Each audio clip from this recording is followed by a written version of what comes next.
Series आरती अंजलि अवस्थी की कहानी अब एक ऐसे मोड़ पर पहुंचने वाली है जहां हर किरदार का असली चेहरा सामने आएगा और रिश्तों की नींव हिलने वाली है। चंद्रभान ठाकुर की कॉल के बाद राघव सिंह राजपूत पूरी तरह टूट चुके हैं। एक तरफ बेटी मेहक की जिंदगी दांव पर लगी है और दूसरी तरफ चंद्रभान की खुली धमकियां।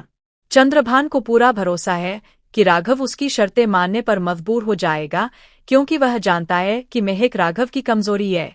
चंद्रभान अपने आदमियों से कहता है कि अगर राघव ने जरा भी आनाकानी की तो मेहक को ऐसी सजा मिलेगी जिसकी कल्पना भी कोई नहीं कर सकता।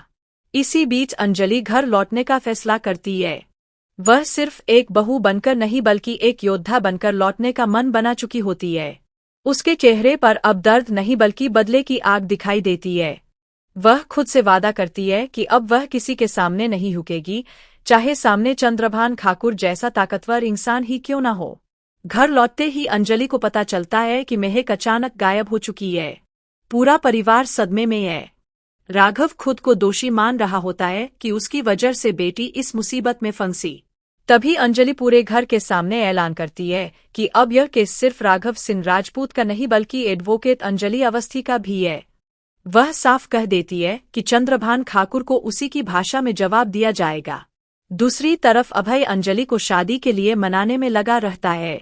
वह सोचता है कि शादी के बाद अंजलि की सारी जिम्मेदारी वह खुद उठाएगा और उसे किसी भी तरह की परेशानी नहीं होने देगा। लेकिन अभय को नहीं पता कि अंजलि के दिल में अभी भी अमन सिंह राजपूत की यादें जिंदा है।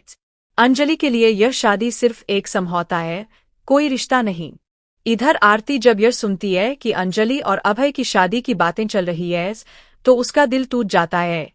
आरती के मन में पहले से ही अंजलि के लिए नफरत थी, लेकिन अब वह नफरत जुनून में बदल जाती है। वह गिनी के साथ मिलकर एक खतरनाक प्लान बनाती है।